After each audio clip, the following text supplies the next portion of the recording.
E aí, gente, era Science aqui. No vídeo de hoje a gente vai falar sobre computação quântica, sobre alguns argumentos contra a computação quântica e o argumento que eu acredito que é a favor, usando a condensação de Fibonacci como base, que simplesmente diz que sistemas biológicos, como plantas que fazem fotossíntese, questões de alguns pássaros que podem sentir a direção da migração usando o criptocroma, os seus olhos, como uma bússola, para sentir a orientação magnética da Terra. E outras coisas como é, o olfato dos seres humanos e catálise em reações proteicas. Tudo isso é prova de que em algumas coisas na natureza, física quântica realmente interage com biologia e faz esse algo acontecer, como fotossíntese é o principal exemplo. Isso tem uma relação com computação quântica porque as pessoas que dizem que computação quântica é impossível não tem muito o que fazer com esse argumento. Porque se na natureza a gente tem sistemas que lidam com o problema da decoerência, que é o problema que você não consegue usar estados quânticos de uma forma eficiente por causa da interferência do ambiente, pá, que a gente pode lidar com esse problema. É isso que a gente vai falar hoje.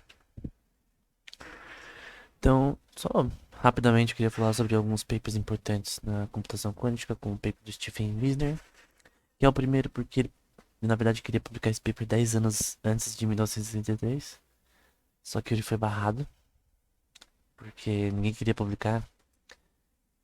Quem que ia acreditar que a gente poderia usar o spin de partículas como fótons de forma computacional, né?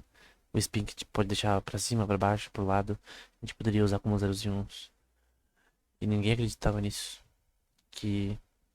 Só que a ortogonalidade da física quântica permite que a gente possa usar de forma computacional. E é isso que o Wissner agrega, né?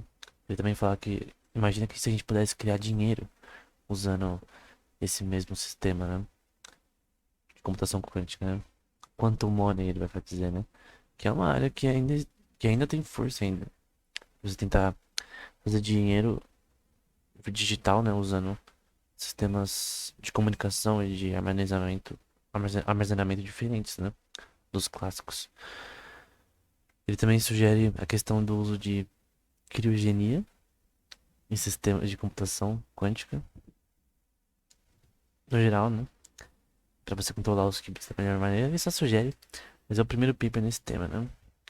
Outro paper também famoso do Benioff, falando sobre a Quantum Turing Machine. Então, a máquina de Turing quântica, né, que seria parecida com a Turing Machine original, consegue fazer qualquer tipo de computação, só que ela seria muito mais rápida usando a física quântica como base, né? Principalmente princípios como superposição de partículas e entrelaçamento quântico, que poderia aumentar a velocidade de uma forma brutal. Tem aquela grande analogia dos zeros e uns, né? Então, no computador quântico tem essa analogia que você não tem só zeros e uns, mas algo no meio disso.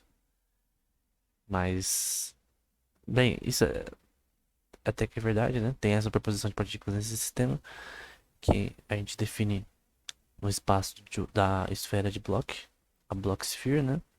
Que eu não estou mostrando aqui, mas é relacionado a gente entender também como esses qubits, que são a forma de informação nesse sistema, como eles interagem. Uma coisa que eu gosto do Benioff é que ele também fala sobre que a árvore de computações clássicas da quântica, a quântica seria extremamente maior, né? Porque como os qubits eles podem estar usando entanglement para se comunicar, que é entrelaçamento quântico, né? Então tem duas partículas, elas podem se comunicar de grandes distâncias de forma quase instantânea, embora não seja mais rápido que a velocidade da luz, mas é muito rápido. Então imagina isso, diversos qubits se comunicando de uma forma extremamente rápida, de forma binária, né? Para fazer computações, né? Então, no geral, em teoria, computadores quânticos eles são mais rápidos que os clássicos, né? Em teoria. Feynman também, com seu paper simulando física com computadores. Paper que ganhou o prêmio Nobel. Era um grande professor, também participou no projeto da bomba atômica. que a gente falou no canal já, também fez algo extremamente importante na na, na, posi- na, su- na computação quântica adiabática, né?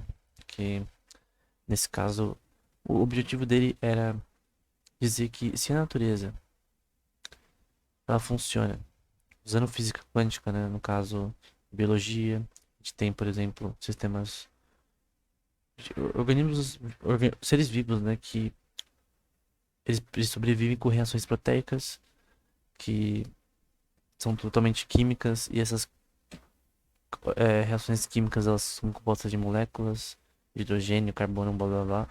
E todas as interações, a cinética desses sistemas, elas usam física quântica. O único jeito de se explicar elas, você não consegue explicar usando física clássica, né?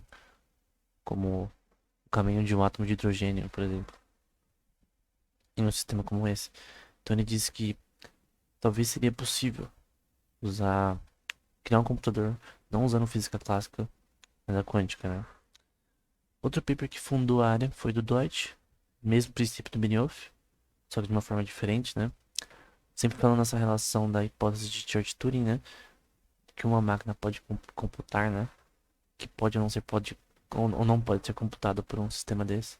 Mas a teoria seria que o computador quântico universal ele poderia, de forma análoga ao clássico, usando física quântica como base, né? Ser muito mais rápido que computadores clássicos comuns, né? Que a gente tem na nossa casa, no nosso celular. Só que qual é o argumento contra computadores quânticos, né? Como pessoas como o Gil Kalai, da Universidade de Jerusalém, né? Ele parece ser da área de matemática, mas ele também participa bastante nessa questão de computação quântica. Parece que isso daqui foi uma palestra que ele deu em 2018, 2019. Eu já também vi uma palestra dele no YouTube nesse tema. Provavelmente ele não usa todas as imagens desse paper aqui, que a gente vai ver, mas é o mesmo argumento, né? Então ele acredita que computadores quânticos são difíceis de serem criados, mas que são impossíveis de ser criados, né? Então, um exemplo aqui é da questão da teoria da complexidade, né? A possibilidade de você criar um algoritmo para resolver um problema. Então, o P seria um algoritmo que roda de forma polinomial, de forma rápida. Então, você tem, por exemplo, você quer achar nomes de uma lista. Então, tudo que você tem que fazer é pesquisar o nome, né? Letra M, enfim, para daí dessa lista achar o que você quer. Se eu fosse fazer isso de brute force, né? Eu quero achar o nome da lista, mas eu quero passar por cada nome especificamente para achar o que eu quero, né? Não precisa ser só o nome, né? Pode ser dados bancários, enfim. No geral, a velocidade de você que fazer isso é polinomial. É rápido, não demora. Então, dentro de uma lista, você achar uma coisa em particular. Então, você tem uma caixinha, você quer uma caixinha com 100 itens, você quer achar um item específico, não é difícil. Você fazer um brute force em todos. Uma coisa difícil, principalmente na inteligência artificial, é gradient descent, que é a descida de gradiente, que é usada para você achar em uma função não convexa. Uma função não convexa é uma coisa totalmente randômica, parece, entre aspas, de forma análoga, né? É uma função que ela é meio descoordenada e você quer achar o global mínima dela, que é a parte mais baixa dessa função. Isso é considerado algo extremamente difícil, dependendo da função e de quantos parâmetros você está lidando. E na inteligência artificial, a gente tem que lidar muito com isso, né? E eu fiz um vídeo no canal sobre isso. É chamado de NP, não polinomial, né? É lento para você achar uma solução para esse problema. Você consegue verificar que tem uma solução, mas não consegue ter uma solução rápida, né? Então, no caso, na teoria da complexidade, né? P são coisas que a gente consegue resolver rápido, polinomialmente, né? A gente consegue criar algoritmos eficientes. Problemas NP não são. Um, pro- um exemplo de problemas NP, né? NP complete a gente chama. Que são difíceis de resolver. NP hard também. É, xadrez era NP complete. O Go, que é aquele jogo do AlphaGo que era extremamente difícil de fazer um programa que conseguisse ganhar de pessoas nesse jogo, né? Ou Shogi. Todos esses jogos, eles eram não da classe NP. Tipo, não tinha nenhum algoritmo que poderia jogar esses jogos. O xadrez foi o primeiro resolvido, era o mais fácil deles. Mas o Go, não. Teve que usar inteligência artificial. E era um problema que poderia ser considerado NP-complete. Ou seja, não temos soluções que podem resolver isso daqui rápido. Então, obviamente, problemas NP-complete são mais complexos. Na computação quântica, a gente tem algo que não está aqui, que é o BQP, que seria problemas computacionais que poderiam estar na área de um computador quântico resolver. E tem coisas que realmente são mais fáceis para um computador quântico resolver, como faturação de números primos, a criptografia, né? Na questão de você conseguir talvez simular reações químicas melhor. Mas no geral tem coisas que tanto para o computador quântico quanto o clássico não podem fazer também. Os argumentos de Calais, principalmente, contra computadores quânticos, né, são que a evolução de sistemas quânticos ao longo do tempo contém interferências, né, que em inglês é chamada de noise. Então, você tem que isolar o computador o máximo possível de forma criogênica, mas mesmo assim é difícil se controlar o sistema no geral. E quais são essas interferências? Interferências do ambiente, né? Você está na sua sala, tem ondas de rádio passando ao seu redor, tem. Além de ondas de rádio, tem ondas de Wi-Fi, tem interferências magnéticas de coisas próximas, enfim. O computador quântico ele tem que ser isolado, criogenizado, um negócio bem intenso. Para não atrapalhar as computações, né? Pra você não ter resultados ruins. Ele vai falar também que distribuições de probabilidade nesse contexto também são, né? Obviamente está falando de física quântica, né? Probabilidade é quase um mito. Entanglement tem em essência erros correlacionados. Entanglement de partículas. No contexto de computação quântica, você tem vários qubits, vamos por 50. Eles estão ligados entre si por entanglement e eles podem se comunicar, passar informação entre um entre o outro usando isso. Tem até um tema chamado teleportação quântica, que é você transmitir informação de várias distâncias dessa forma, né? Não é uma teleportação em si, mas é literalmente você consegue passar os dados de um lugar para o outro, meio que fazendo uma cópia desses dados. Você consegue meio que. Não é uma cópia prática, né? É uma. Se você recriasse os dados do zero. Como se distribuísse esses dados e recriasse eles. É isso que é teleportação quântica. Por isso esse nome, né? Porque você não é uma cópia em si, mas é como se fosse um renascer daqueles dados que você está enviando, né? Sei lá, uma foto de um gatinho, ou de um pato, não sei. E ele diz que tem erros correlacionados e ele vai dar no paper uma razão matemática para isso, né? É, que ele não prova, mas enfim, que é relacionado à teoria quântica em si. Interferências que crescem conforme a escala de computador quântico. Isso é verdade, né? Quanto mais o computador quântico tem mais qubits, mais problemas de correção de erros você vai ter. Esse é um problema, né? Então, se corrigir erros no computador quântico, por mais que tenha interferência, a gente quer que os qubits, né, os bits que a gente está enviando, não se percam, né? Porque às vezes os bits eles podem meio que dar valores errados. E aí você não consegue reconstruir de repente a mensagem original e nem armazenar esses dados. Então é um problema. Mas ainda assim, eu creio que esses problemas eles podem ser resolvidos no longo prazo. Outra coisa que ele diz é que a entropia na natureza não é tão baixa quanto a de sistemas quânticos, né? Isso até que é verdade, né? A entropia no seu corpo, por exemplo, ela tem uma temperatura X, sei lá, 34 graus, 35. No seu computador também é mais ou menos isso. E, no geral, não só a entropia relacionada à temperatura, mas aqui é principalmente relacionada à temperatura, né? Por exemplo, você tem o seu código genético, que vai criar aí reações proteicas relacionadas a a codificação de RNA, de repente, criando proteínas e fazendo funções proteicas. Você tem coisas sendo feitas no seu computador, de repente, requerem bastante velocidade computacional, mas mesmo assim, a temperatura desses sistemas não é tão alta nem baixa. Mas ele vai dizer que a entropia em computadores quânticos é extremamente menor. É extremamente menor. E por isso, seria algo extremamente oposto à computação clássica original. E ele vai dizer que também que quanto mais você abaixa a entropia, mais caos você tem no sistema. E por isso a supremacia quântica que teria nessa parte seria impossível, porque é algo extremamente abaixo da entropia de sistemas na natureza. A gente vai ver que na condensação de Froelich é possível sim você fazer computações é, lidando com decoerência em temperaturas criogênicas, né?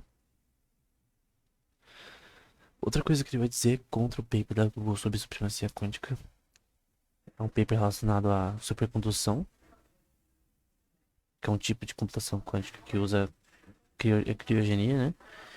E eles usam Boston Sampling, né? Que foi sugerido por Aronson inicialmente, para provar que Boston Sampling pelo menos era melhor em computadores quânticos do que clássicos. E que para fazer o que eles fizeram no computador clássico demoraria não sei quantos milhões de anos, sei lá, milhares. No fim, tudo é questionável nesse paper, mas ele diz que esse paper não é uma mentira, tipo, que não tem nada a ver, que tudo que eles fizeram aqui não era verdade, enfim. Ele meio que talvez tenha ficado bravo porque esse esse paper é literalmente algo totalmente contrário a tudo que a gente falou antes, de computadores quânticos seriam impossíveis de serem criados, né? Aqui no caso, é o processador do Sycamore da Google, e ele funciona na forma de lattice, né? Então você tem essa estrutura aqui topológica, com os qubits aqui em formato de X. Aqui eles dão uma distribuição de erros, no geral, e a simultaneidade desses qubits, né? Essa inter-relação aqui, mensurando eles da Blocksphere. Então, que, no caso, a relação deles ao longo do tempo, fazendo essa computação. E aqui mencionando a supremacia, né? Com 53 qubits. E no geral, tem o computadores quânticos, gente, ele tem a parte quântica e clássica, né? Não é só usando fótons, não.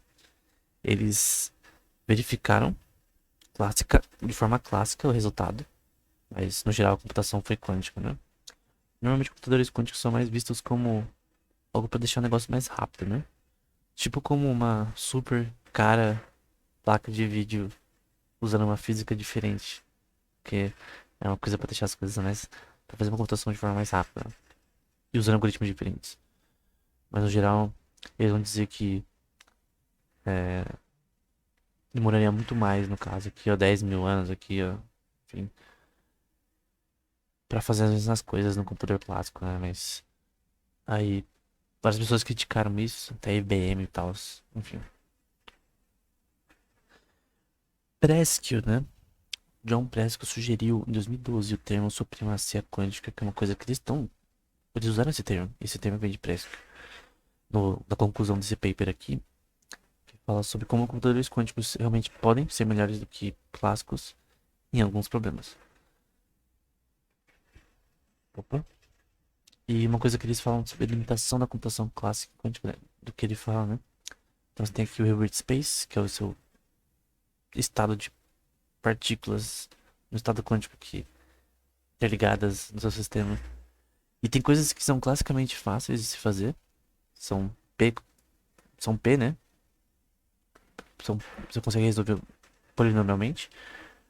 Tem coisas que talvez sejam difíceis para computadores clássicos, mas são fáceis para computadores quânticos, como fatorar números primos, como lidar com problemas relacionados à criptografia, de você quebrar a criptografia de sistemas.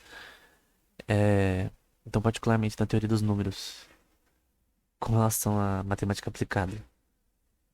Computadores quânticos realmente vão fazer bastante coisa, mas talvez tenha um problema que você consegue usar algoritmos clássicos que são bem melhores do que os quânticos, né? Então, meio que tem coisas que realmente usar computadores quânticos é melhor. Tem coisas que clássico é melhor. E tem coisas que são difíceis para computadores quânticos, né? Então você tem essa questão, né? Essa diferença, né? De deixar o hype um pouco de lado, né? O hype e que algumas coisas realmente tanto são difíceis de se fazer tanto classicamente quanto quanticamente, né? No sentido de que o computador quântico não vai ser a bala de prata para resolver todos os problemas da área da computação. Todos os problemas NP-complete, NP-hard da vida. Ou de exponenciais, né? Também, na teoria da complexidade, também são bem difíceis de resolver. O algoritmo de Shor talvez seja o exemplo mais banal de coisas que, teoricamente, são melhores computadores clássicos. Ele não foi. Tem papers que já implementaram ele, mas ninguém fez algo incrível assim. Ou provou que realmente já superou a computação clássica. Mas a gente tem esperado, né? Que papers consigam usar o algoritmo de Shor, né? Pra resolver, no caso, fatorar números grandes mais rápido que computadores clássicos, né? Tem também a questão de algoritmos de correção de erros, que o Kalai vai dizer que é impossível, mas desde de 97, tanto Calderbank, Renshaw e Sloan falam que é possível. A gente sabe que na questão da computação quântica, a base disso é que qubits, né? Eles são ortogonais. Se você porque se não fosse ortogonal, o contrário de cada um, né? Como é que a gente ia representar como zeros e uns? Por exemplo, uma moeda é cara ou coroa. Ortogonal, né? Zeros e uns. É uma coisa ou outra. Pra cima ou pra baixo. Direita e esquerda. E no caso, você pode usar isso, essa ortogonalidade desse sistema pra tentar corrigir os erros que você vai ter ao longo do tempo. Por causa de interferências, seja o que for. Então, essa questão, como co- computadores quânticos podem lidar com decoerência? Impossível, nunca. Só que a questão é, o que eu responderia pra esse cara, né? E a condensação de Frolit, né? Tá bom, é difícil lidar com decoerência, tem muita interferência, a gente não consegue fazer as coisas direito nesse sistema quântico. Mas e a condensação de Frolit? Se a biologia consegue lidar com esses problemas, por que o computador quântico não conseguiria? Essa condensação de Frolit foi sugerida por Herbert Frolit nos anos 60. Já tem experimentos mostrando que realmente funciona isso daqui, mostrando que em proteínas, né? Já foi visto que parece que tem evidências de que alguns sistemas biológicos conseguem lidar com decoerência bem. Então, o que é decoerência? O estado quântico ele some. Pum, não consegue mais. Você não consegue guardar ele por muito tempo. Ele não existe por muito tempo, porque você tem realmente isso em reações proteicas, mas você não conseguiria fazer funções práticas, como a gente vai ver aqui, se por causa da decoerência. E isso daqui é uma prova, né, recente de que talvez alguns seres vivos lidem bem com decoerência. Decoerência é o principal problema da computação quântica, né? Porque interfere tudo nos resultados. Se eles conseguissem resolver esse problema, já poderia fazer um computador quântico muito melhor do que o que a gente tem hoje. E parece que tem evidências de que isso pode ser feito logo, né? Esse é o paper original do Froelich, no final dos anos 60. Ele mostra, né, que sistemas biológicos consigam, talvez, armazenar energia de forma coerente, usando física quântica como base, especificamente quantum tunneling. A gente diria que seria impossível fazer isso com dada entropia do sistema. Sei lá, com uma planta ia conseguir fazer isso. Isso é possível, todo mundo falava isso. Todo mundo falava que é impossível ter efeitos quânticos na biologia para reações proteicas com funções específicas, como isso, né? O Froelich chega a dizer no final, uma nota que ele pôs depois. Ele diz: Eu agora creio que a absorção de luz que se dá pela constante de Planck, a função de onda, e aqui que vai gerar a temperatura desse sistema, né? Esse K provavelmente é a constante de Boltzmann, né? Relacionada a gás. Talvez realize o armazenamento de energia em um estado Isto pode ser relevante para a fotossíntese, né? E aí, essa é a questão toda por trás da. Não só isso, né? Mas a fotossíntese talvez seja mais cabal que organismos conseguem lidar com decoerência. Porque qualquer negócio, se tivesse decoerência aqui, a planta não conseguiria fazer a fotossíntese de direito. Como que ela consegue fazer a fotossíntese? Porque ela consegue usar quantum tunneling para transmitir informação e armazenar o negócio. No caso, a informação vai ser fótons. Vai ser a luz, né? Do sol, blá blá blá. Pra transformar em alimento. Em energia, né? Pra ela comer. Outro exemplo que poderia ser explicado por. Porque a questão, como que a gente explica como eles lidam com a decoerência? Folítico condensation, né? Condensação de folítico. Isso também acontece em pássaros, né? Esse paper aqui é um paper de parece ser um casal que fez isso por uns anos, né? Pegaram alguns passarinhos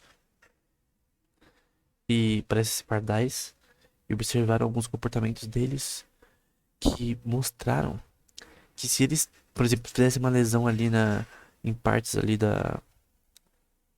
relacionada à questão da visão, né? Eles vão citar, por exemplo, aqui no brainstem, aqui, eu esqueci o nome em português de brainstem.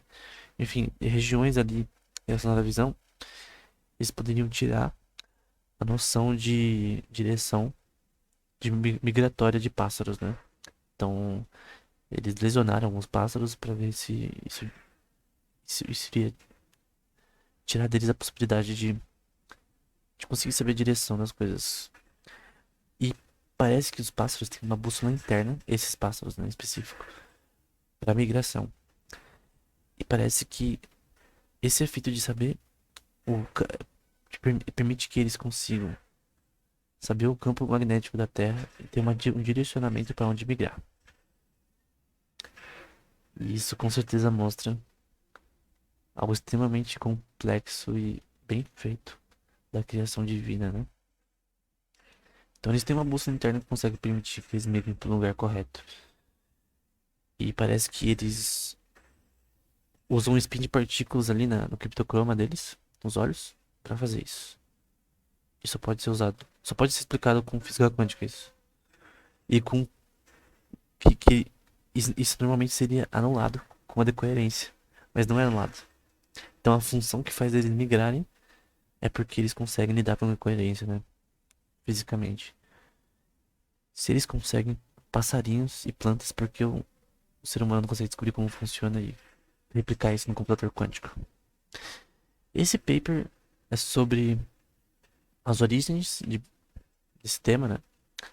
Tem algumas coisas importantes, começando com o Bohr, em 1929, que deu uma palestra, né, relacionando a teoria quântica com biologia. Jordan,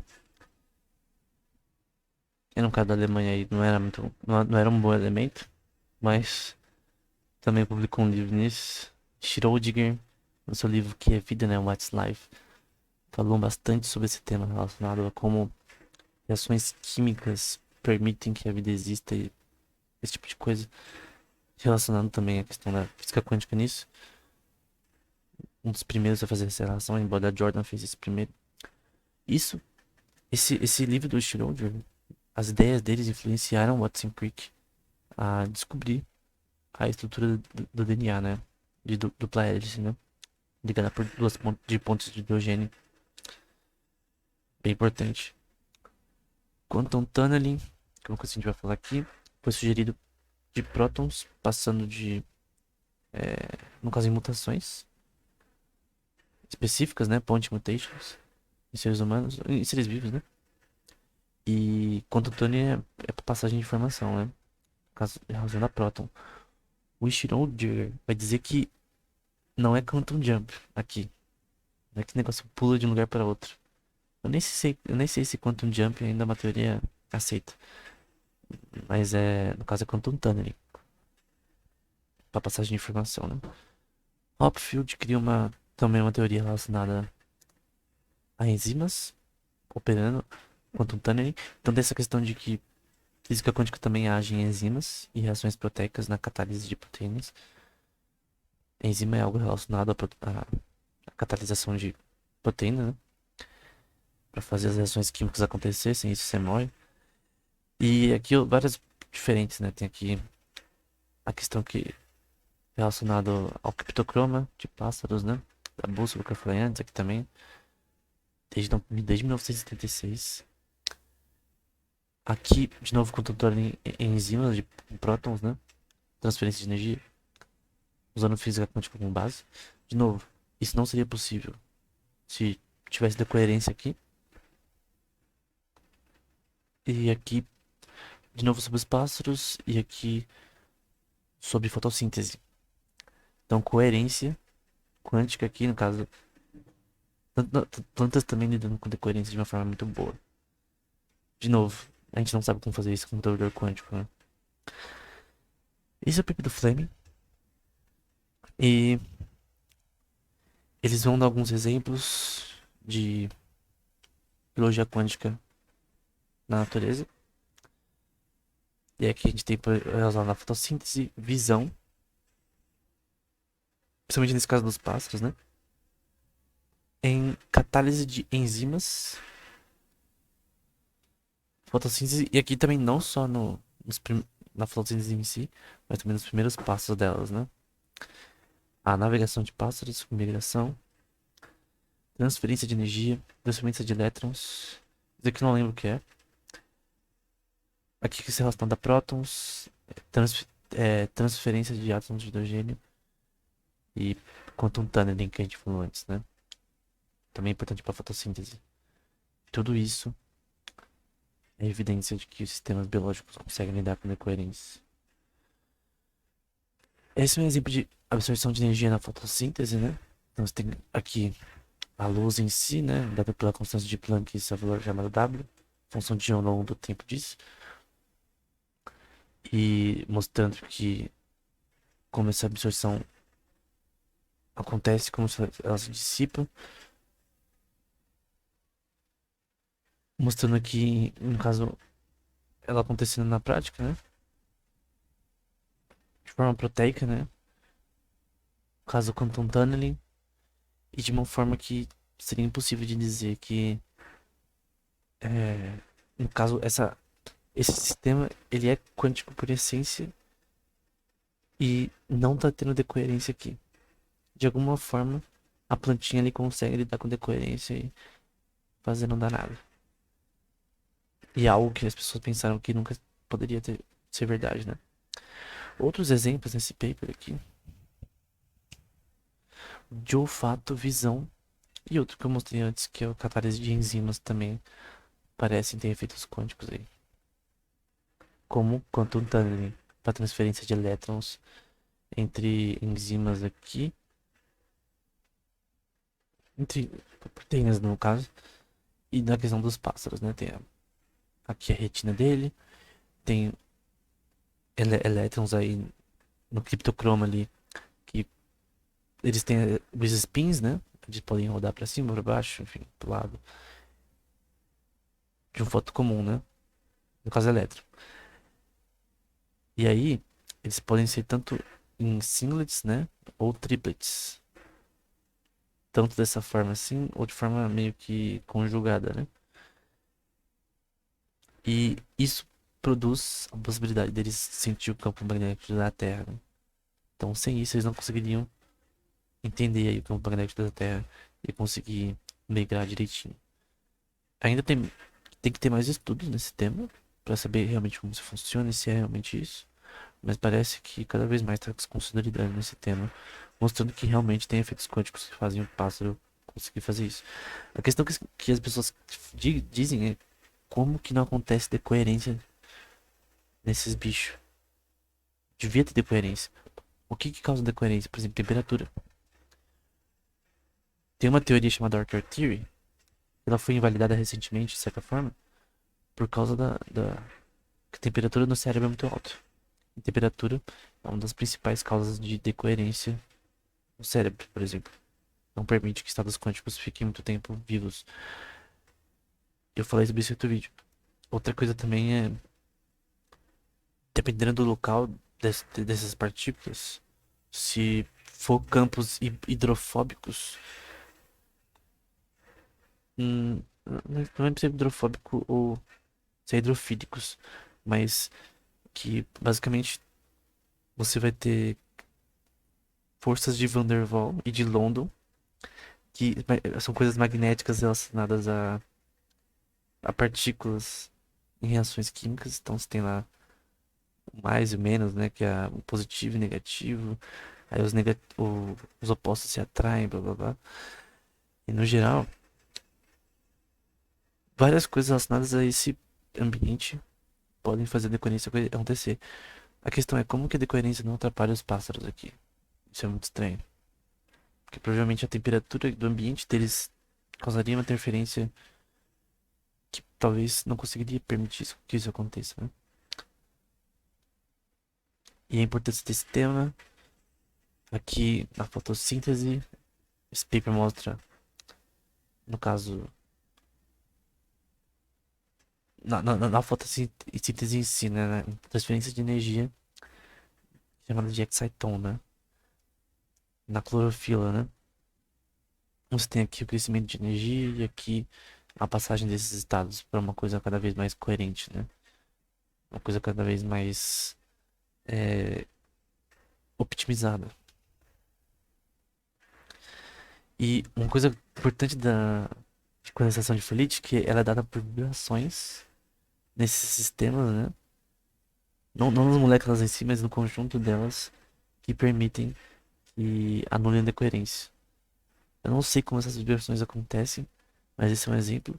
Então você tem aqui as estruturas proteicas, as vibrações acontecendo nas estruturas delas que fazem todas as coisas que causariam decoerência, temperatura, é, o local relacionado, se o bagulho é hidrofílico ou hidrofóbico, enfim, tudo que causaria decoerência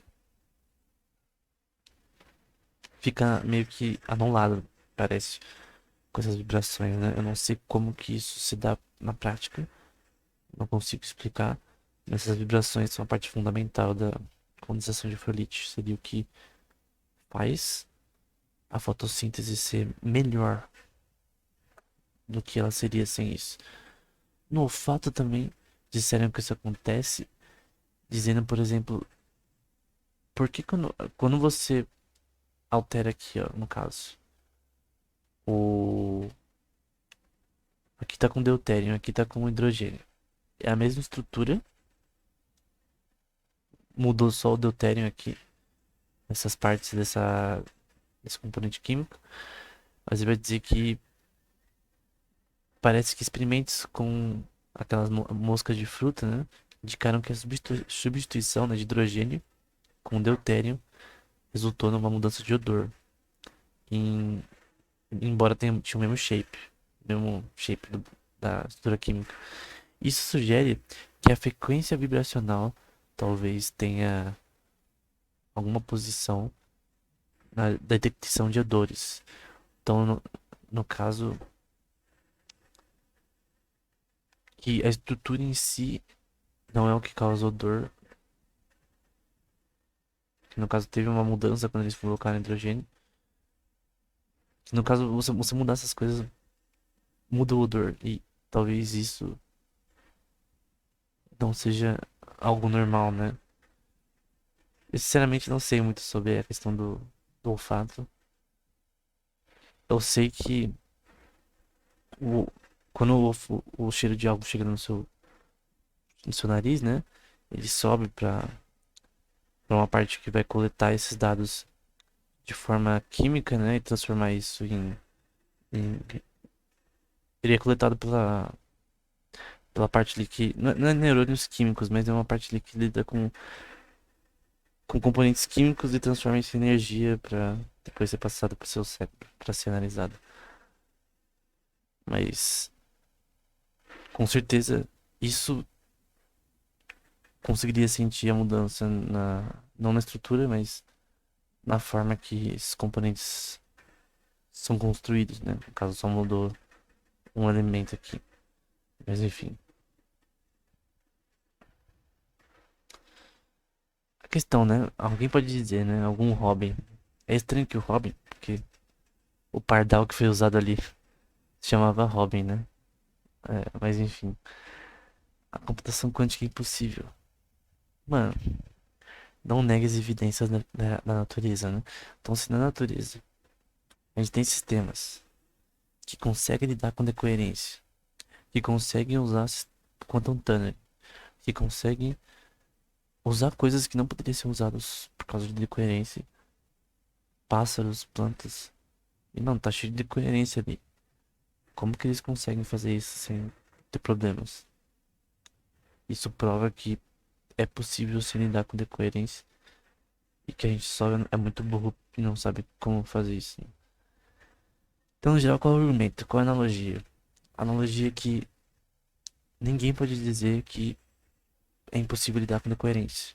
Que sistemas na natureza, eles têm uma entropia muito maior do que sistemas quânticos, computação quântica, né? Como a gente tem aqui, computador quântico.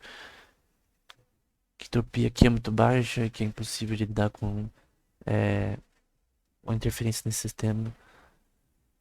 A questão do entanglement, que se diz que entanglement tem muito erro em essência, que não daria para usar como base, é outro tema. Então, eu não respondi todos os problemas que o Kalai cita no paper dele. Mas uma coisa é certa.